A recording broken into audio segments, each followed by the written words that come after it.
Hi, everyone. I know this is on everyone's mind, isn't it? What is Crypto. Crypto, yeah. Bitcoin. What the hell is it? Yeah. Big question. And why does it keep moving up and down? And where's it going? We're going to let you know about all of that and more right after this.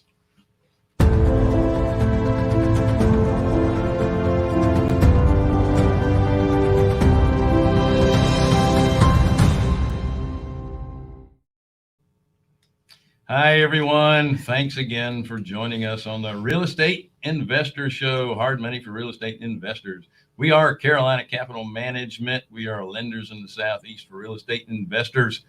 If you are interested in borrowing money, go to carolinahardmoney.com and click on the Apply Now tab. If you're a passive investor interested in passive returns, click on the Accredited Investor tab.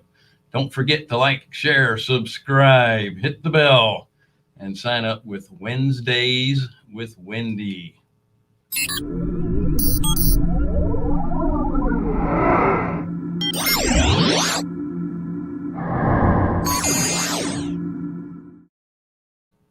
Wendy donates 30 minutes per person on Wednesdays to talk about anything real estate. Get on her calendar on our little chat side there on the right-hand side or underneath, depending on the platform you're viewing us from. You can get on her calendar. She's usually booked out a couple of months in advance. It's well worth it, and it's free. Absolutely. Yeah. Did we say it's free? It's free. Free, 30 plus years of real estate experience. It's worth it for sure. Well, thank you. I think it is, Yes. but I got to tell you, I get a lot more out of it than I give. It's amazing. Just The so people you know, that sign up for it. she started when she was 12. Yes, that's right. It's 30 years worth That's of right. experience. That's right. Awesome. Well, excited about what the topic we have today. I know. Yeah. I am too. I am too. And you tripped on that crypto stuff for a little while, but our guest also has a strong background in real estate, the self-storage and mobile home communities, and both are which are very unusual for most investors. And Because most investors we know are in real estate, and they have a fear, and most fears are from unknown, not knowing.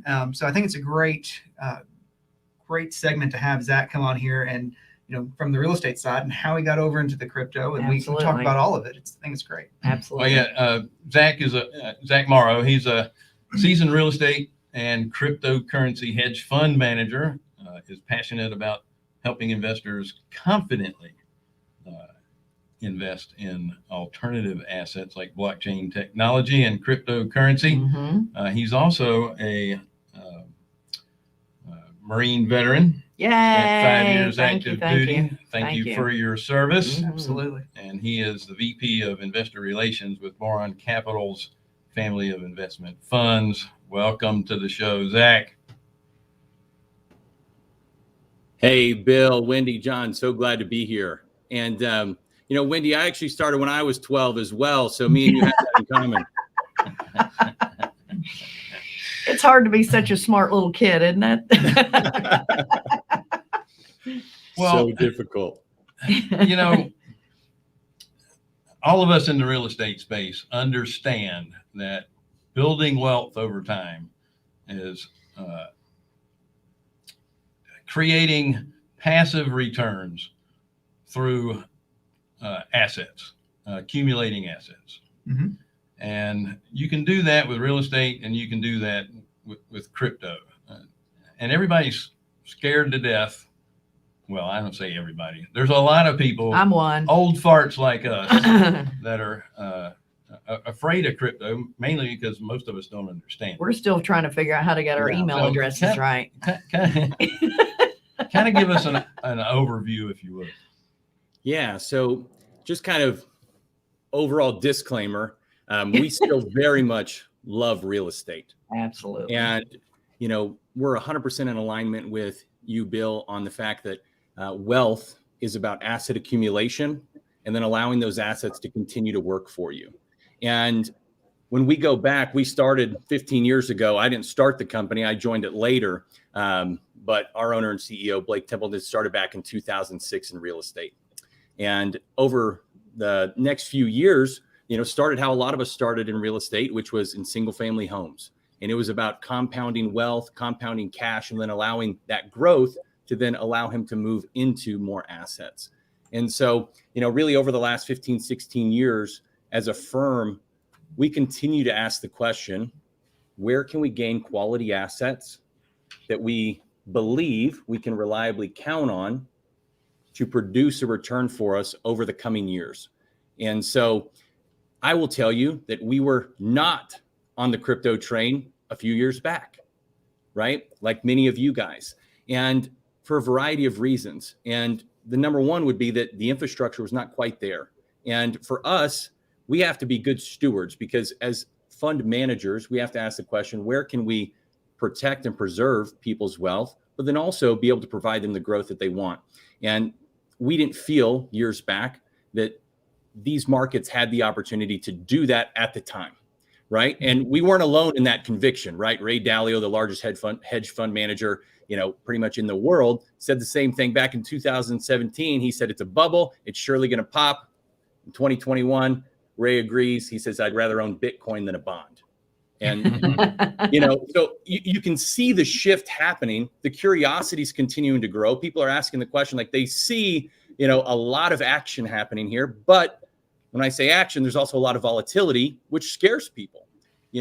Is it going to last? Is it a speculative gamble? Is it a bubble? What really is happening here? And I think that for most people, like you said, it's just a lack of understanding.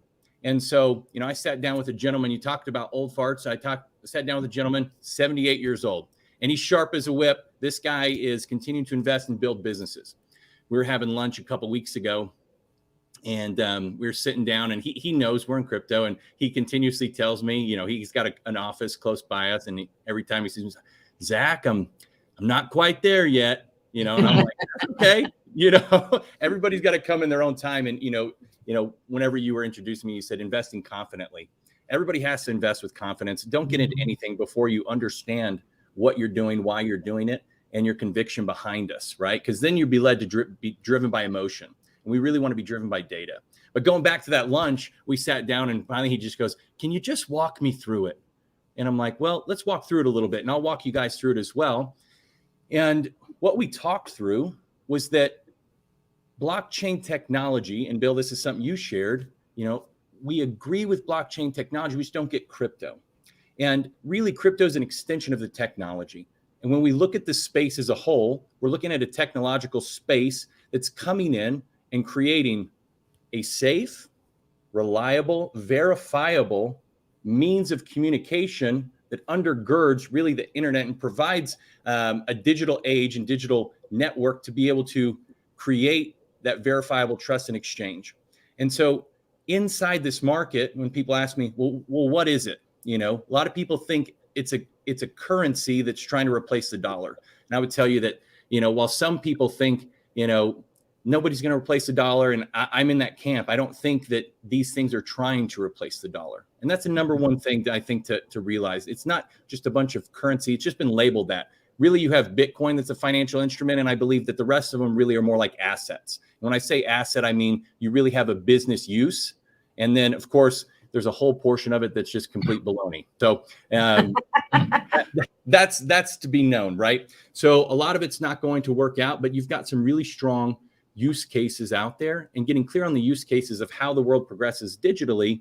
And now I feel like I'm rambling, so I'll let you rein me in and get more specific. But getting clear on the use cases is step one. Getting clear on the team, like with any investment, getting clear on the network, right? Because when we think about the internet created an abundance of different industries, and it allowed already existing industries to advance. And that's really how we look at blockchain technology, is it's really creating an infrastructure under which a digital world can operate. And then there's going to be a lot of different use cases with a lot of different companies, assets that then operate inside that space to allow industries to advance, and then allow industries that already exist to continue to grow. Yeah. How does your fund invest in crypto? Can you? I know you can't really get into a whole lot of detail, but not looking for the secret sauce, just the so how do you do that? Yeah, the secret sauce wouldn't hurt. Right. So just so that I can be most helpful, is the question, how would one purchase an asset? Or are you more interested in, are you talking about strategy?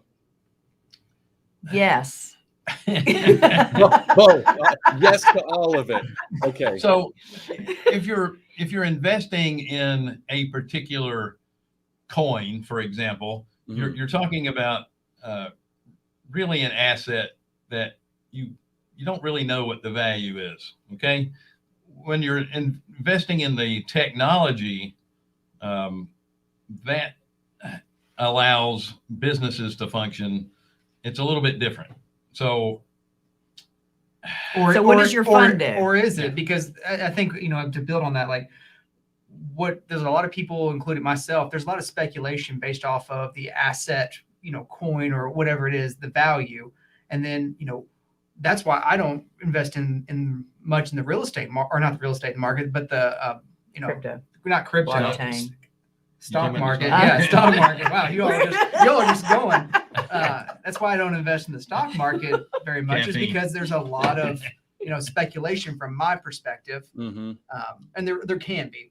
So I think, how would you talk to somebody that says, hey, I see what you're doing, but I just feel like, how do you quantify an asset's value? Is it really speculation, or what's the methodology to quantify that? Yeah. And so, it's a great question. And what I would tell you is, when we're processing even a piece of real estate, what's the questions you're asking? Do I believe that this property is going to retain and hopefully appreciate in value over time? I'm looking at its appreciation value. Do I have a good utility or a good use case where I believe that this will predictably continue to drive a need in the market as markets are growing and changing in this current economic season?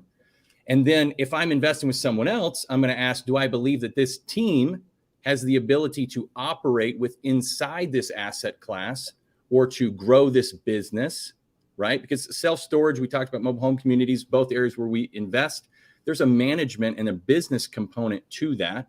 So I've got to have a good team. And then I also got to ask about the rate of adoption, right? So this is a new technology. So that's one of the differences, right? Self-storage, we have an idea of how it's growing. We have an idea of a historical track record where what are the use cases, how it's growing, what the adoption rate looks like, what the supply and demand looks like. We're asking those same questions when we're looking at individual projects, because in reality, these are projects. Okay.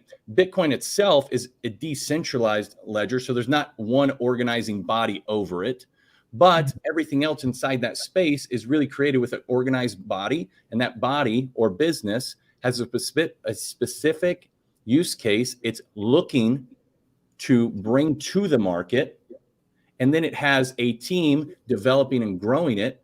And then there's a network that then is adopting and using it, right? So just like with Facebook, one of the greatest values with Facebook is in its network effect, the fact that it has billions of daily users. Yeah. And that's what we're talking about when we talk about network and adoption. So how many daily users are inside of it? How many transactions are taking place within inside this blockchain on a daily basis? Who are the people behind it? What are they trying to accomplish? And do we believe that they're going to be able to accomplish this over a period of time? And from the current price, what value do we believe is out there? So there's always a difference between fundamentals and technicals. So what we're discussing right now is the fundamentals of that actual asset in particular. So those are what we're evaluating on a fundamental level. And then you also have to evaluate fundamentals on an economic level, right? What's happening globally right now? What's happening politically? What's happening with decisions with money printing? What is the Federal Reserve doing? Where do we believe the movements are going to go over a period of time? And how is that going to impact what's happening here? And then we have, again, technical, which more comes to the price side. So we all know that there's a difference between price and value, right? Value is the actual use and the actual tangible utility. And then price is what it's trading for on a given day. So we're trying to create what you'd call alpha, is finding good projects that we believe have an ability to appreciate over time, that have strong transactions and use case that we believe will be utilizable and continue to have broader adoption and already have good traction. And then, of course, like anything, if we feel the variables have changed, we make adjustments. And so that's really why, if you go back 15 years within real estate, we're always asking the question of what's been good and what do we believe will be good. And so we've been in single family. We then worked in commercial. And commercial, we've had times where we were more focused on cash flow, and we had, more specialty assets like corporate housing or wedding venues. And then we've also done apartments where we believe it has a strong staying power and then has, an appreciable ability to appreciate over time. And then now our focus for assets would be self-storage and mobile home communities on the real estate side, because we believe they have the ability to sustain in a market that has a lot of uncertainty. And so we're factoring all those things in, not just on our real estate portfolio, but on this side as well. And so when you zoom way out, we ask very similar questions on the crypto side that we do on the real estate side. Mm-hmm. So all that is that kind of really cleared it up in a big way for me to look at it from a different angle that I've been looking at it. But my only concern is, in real estate, you've got history to go by. Mm-hmm. You don't have a whole lot of history in crypto or blockchain or any of that. You just don't have, you don't have a lot of time that you can go back and evaluate where it's going and what it's doing. So how do you hedge against that? Yeah. So when we're processing history is great to learn from, and it's great to help assess what could be where we're going. But at the same time, we also have the information that is today. And then when we're looking into the future, plain and simple, everything into the future is a speculation that has variables outside of everyone's control, right? We all love real estate because we believe it's real property. They're not making any more of it, and people are always going to need it. Right. Okay. That's why we love real estate, right? We're on the same page with that, right? Yeah, right, absolutely. Yeah. So then that's our historical anchor. And as an investor, as a firm, we're processing this as a total portfolio. Mm-hmm. So we have to anchor our portfolio with a level of that historical certainty. And then on the other side, we're looking at what is transitioning in the market, how will it transition, and to what level do we want to participate? And so by no means am I telling people to leave real estate and go into crypto, because I still love real estate and we are expanding in real estate. And diversity is good. Mm-hmm. And then whenever I process new markets, the crypto market actually allows opportunity at tangible asset, even though it's digital. It is a real life verifiable thing that you have the thing, right? It's not just a number on a ledger. You actually own a piece of that block, right? And that is verifiable. So I'm able to actually hold property. If I wanted to, I could take that offline and nobody could touch it, right? Yeah. But then I have to look at the appreciation value and potential. And then I ask myself, okay, what portion of capital, time, resource, energy do we want to put into this newer technology? So we've spent the last few years diving in, and after the research, we came to the point of believing that this will be something that is here to stay.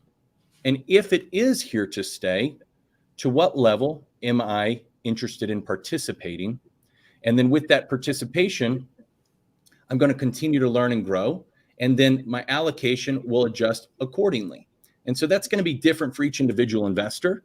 But, Elon Musk basically came out and, Tesla, SpaceX, and Elon personally all moved billions of dollars into crypto, over the last couple of years. And he basically came out and he said, I reached a point where I realized I could either watch it happen or I could participate. And you mean I could watch it happen or force it to happen? Yeah, control it. well, that's a whole nother topic of Elon's Twitter, right? It's definitely entertainment on that. But But yeah, with any new technology, the only way something really takes is that people need it and people continue to use it, right? Same thing with Facebook, right? Same thing with Amazon. Amazon started with books. The internet started with email, right? And people are like, well, I'm already writing letters. It's not any more efficient. I don't know how to do this. Well, eventually, the internet wasn't just email. It was so much more, right? And that's really where we're at, is we're at a place where we know that just on an individual coin, millions of transactions are already taking place on a daily basis. This isn't like we hope it'll happen in the future. It's already happening. Right. So that it's actually the fastest adopted technology in history, and we're only going more digital. And the blockchain technology, figuring out where and how you want to invest is different than figuring out whether or not you should invest. And Gotcha. We've arrived at the place where we absolutely determined we should invest, and then we spent the time on where to invest. And that's really where we spend our time as a team, is determining where to invest now, because we've already fully committed to the fact that we believe you should invest. Gotcha. Yeah, There's a question there too. Oh, let's see. Sharon asked, she said, what about NFTs? It seems ludicrous. Okay. So we always, with inside of everything, I'll tell you, I thought Beanie Babies were absolutely ludicrous too. And I'm not advocating for Beanie Babies or NFTs right now. So what people are doing in any given time, there's a lot of ludicrous things that happen. And just because there are ludicrous things that happen doesn't mean that the technology as a whole is ludicrous. Okay. Right. Mm-hmm. So the idea of a non-fungible token, I believe firmly, will be something that is regularly utilized, but I'm not talking about an image of a monkey or a cartoon. I'm talking about the technology of non-fungible token. So where people want to go and buy art, that they own the art and they want to own a moment in time and things like that. It's kind of like the idea of, like, if I had Michael Jordan's rookie card, is that one going to hold value? But you might have held somebody else's rookie card that then disappeared. That's a lot more speculative to me than investing in good fundamentals. So, if you want to speculate there, that's a different type of investor. And that's not where we focus as a fund. We're really looking for better fundamentals rather than, quick flips. So. Yeah, the blockchain technology is from our perspective, the most interesting thing. And I know everyone wants to focus on the cryptocurrency side because it's very polarizing. But, I think we can all agree that our federal wire system and how we transfer and move money through the Fed system is severely antiquated. There has to be a better way to do that. So Are you saying, like, I know this blockchain technology can be used for that. You said earlier that you don't think that cryptocurrency is a replacement for the dollar. You think that it's going to be something that can advance the dollar into the crypto space, I suppose? Or how do you see that? So if we want to talk about currency, it's going to be different than the markets as a whole. So I'll kind of answer two different pieces here, because I feel like there's probably two different questions. Answer. I'm a layman here, so you're the. We don't even know the right language. That's okay. And blockchain technology allows for a verifiable ledger to take place without any third-party control. Okay. So just for reference, if we looked at Bitcoin could do what the banking system does. You just don't have a centralized system that's controlling it. But it is 100% verifiable, and it verifies against itself. I'm not saying it will replace the system, because I don't think it will. There are people out there that would say they prefer it. I'm just not presently in that space at the moment. But I do really like Bitcoin. But then on the same time, there's technologies like, for us that are in the real estate world, who's ever had issues with title work? I mean, it can be a cumbersome deal of going back and seeing who transferred it when, and then it's all paper trail. Right. With inside blockchain, that paper trail can happen and be verified on a block that continuously updates itself. So ownership could always be known instantaneously. Transfers of title could take place securely without any needs for, that wait time or that lookup time, and it would be verified right there and then, and title work could be transferred right away. So there's a use case right there of how it works. Now, when we're talking about it versus the dollar, well, that's when somebody's building a cryptocurrency. The currency is really the way in which the blockchain works with itself. And so when you're investing in, like, say, Ethereum runs what's called smart contracts. So it's a contract system. And then it's what's called layer one, meaning it's like a baseline. So then people will build on top of it. So like Apple has a phone that has an iOS system, and then people build all their apps on top of it. Right. Well, the iOS system doesn't build, we use an app, for communication, called Slack. Well, Slack is an app on iOS, but it's not iOS. So Ethereum has its own use case, but then there's a lot of things being built on top of it.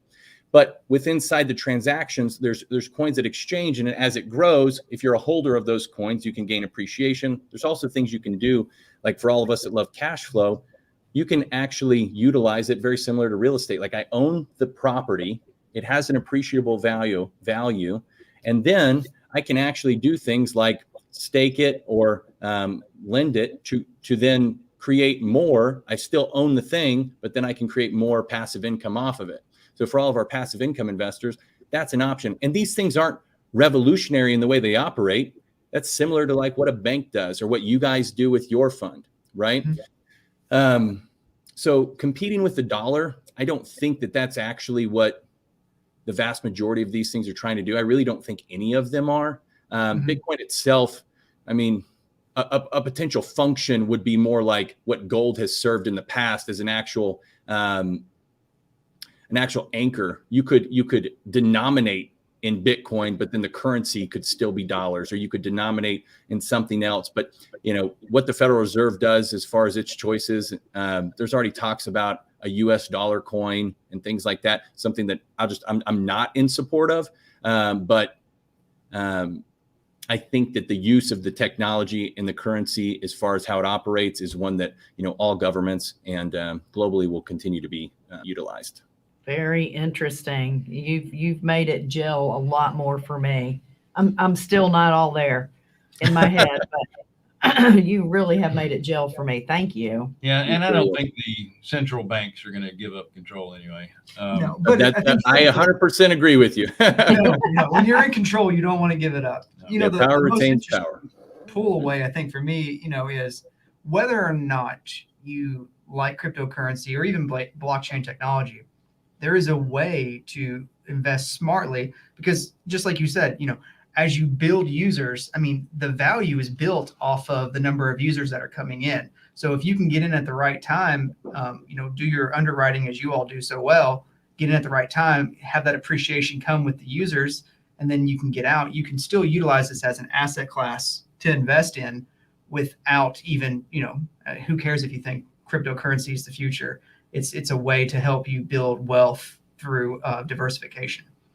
So that particular fund that you have that deals with the crypto, is that a fund for accredited investors? How's that set up? Yes. So as a private fund, I'm sure for those of you not familiar, we have registration under Regulation D 506C, which means that it is open to accredited investors. That's correct. Awesome. I'm going to ask you, what's your minimum on it? Minimum investment? $250,000. Okay, thank you. Yeah. Well, I can't let you get out of here without at least talking real estate. Yeah, we definitely want to hear about that. What are you guys focused in on? I know you said self-storage and mobile home parks. What areas of the country are you looking at, and what size facilities? Yeah, great question. So when we're kind of looking nationwide, it's not so much that we're singled in on a specific area. We're really looking for value, which I think everybody's doing right now, is where can we find that long-term value? I will tell you, we're really focused on already operational, and then our value add is really more about management and economy of scale. And so, I'll just to give you an example, the last three properties we invested into, One is a 35.5 acre, 210 unit mobile home community just north of DC, right on the water in Dundalk, Maryland. Another property we invested into is in Alexandria, Virginia, which is just south of DC, right there close to Washington, Reagan, if you're from the area. I lived over there for about 5 years. And that one right there is about 950 units. And then we just invested into a property a little north of Houston. And that one's a little over 600 units. So, we're really looking, our focus inside these assets is really long-term. So we're not coming in just from a value add to look to sell. We're really looking more of a ability to come in, cash flow, help really take advantage of the tax benefits, and then bring value add through the management. And then we come in relatively low leverage, seek to refinance and allow investors to kind of, pull their capital back out and retain ownership. And then we seek to operate that together over time and continue to kind of rinse and repeat that model. Sounds to me like the two up north are possibly in resort communities. Does that sound right? Since they're on the water? I wouldn't necessarily call it a resort community. I think I've seen some really nice high-end mobile home parks in Florida that would. Yeah, well, yes, that's different. We do like Florida, and Bill, kind of to your question, I'll tell you, for me, for the most part, I tell you, Texas kind of running along the Sun Belt out to the East Coast, kind of the southern U.S. there, and then kind of up towards the D.C. area has been a more centralized focus, but we're not just looking there. As far as, the mobile home communities, we really are focused on really strong blue collar, middle America, and looking for nice communities. But I wouldn't personally call them resort, but I think they're really nice, Yeah. For sure. I tell you, I am shocked that they have that large of a community in Maryland and Alexandria, with the value of the land being that high in those areas, that somebody hasn't gone in there and just redeveloped those properties into something else. Well, and just to be clear, maybe it's important to note the Maryland property, the 210 units, that's mobile home community. The Alexandria property is self-storage. Okay. Oh, gotcha. Yeah. Gotcha. Right. Yeah. and the Houston property self-storage as well. Okay. Gotcha. Nice. And before we do let you go, we had a question from Connor. He's asking if there's any books or podcasts that you would suggest for beginners, and he's talking about The crypto and blockchain. Yeah. Yeah, absolutely. So there's a couple good ones. Depends on, I would say, your level of interest. If you're really just kind of starting to learn, we actually have a channel. We go live every Thursday. I'll be going live actually with our partners every Thursday at 5:30 Eastern. And Awesome. we do that on our channel, and that's the Boron Capital YouTube channel. That's a great place to get started. And then we provide additional content there. As far as books, the Bitcoin Standard is a great one.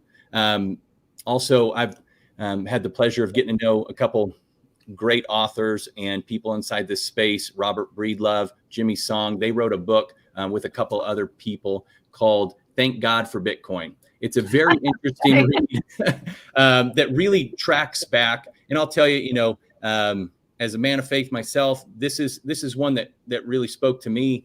It really talks about the morality of money, and it actually really dissects our monetary system in a great way, but it's also a very easy read. So I think it's about 150, 200 pages. You'll get a lot of great history about how money operates, how our system operates, and how they see Bitcoin fitting into that. So Awesome. Those So are great places to start. So thank God for Bitcoin and Yes. the Bitcoin Standard. That's correct. Awesome. And then what is your Thursday podcast? What is that again? The Yeah, so Boron that's Capital?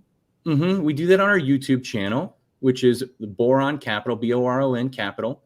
And then you can just find us right there and connect with us. And we do that show every Thursday at 5:30 Eastern. Awesome. Awesome. Thank you. Thank you. This was great. And I have to tell you, we've had more people live on this show than we've ever had on any show live. Well, I hope it was because they enjoyed it. I'm sure it was. I really think the topic is so everybody wants to understand it, and Yeah. you know, it's hard to understand. It Yeah. really is hard to understand, and I think you did a great job explaining that for sure. I'm going to have to get you on my faith-based investor group that I do every Friday morning called Sunrisers. I'll reach out to you yes. about that. That's wonderful. It's awesome. Zach, thank you so much for joining us. Good stuff. We will again reach out later. We do have some other stuff we'd like to discuss with you as well. Folks, thank you so much for joining us again on the Real Estate Investor Show, Hard Money for Real Estate Investors. We are Carolina Capital Management. We're lenders in the Southeast for real estate investors. If you are interested in borrowing money, go to carolinahardmoney.com and click on the Apply Now tab. If you're interested in passive returns, click on the Accredited Investor tab. If you are crazy, sign up for Wednesdays with Wendy. Yeah. And don't forget to like, share, subscribe, hit the bell. And again, Wednesdays with Wendy. That's right. Thanks, All right. guys. Have a wonderful rest of your week. We'll see you next week. Take care.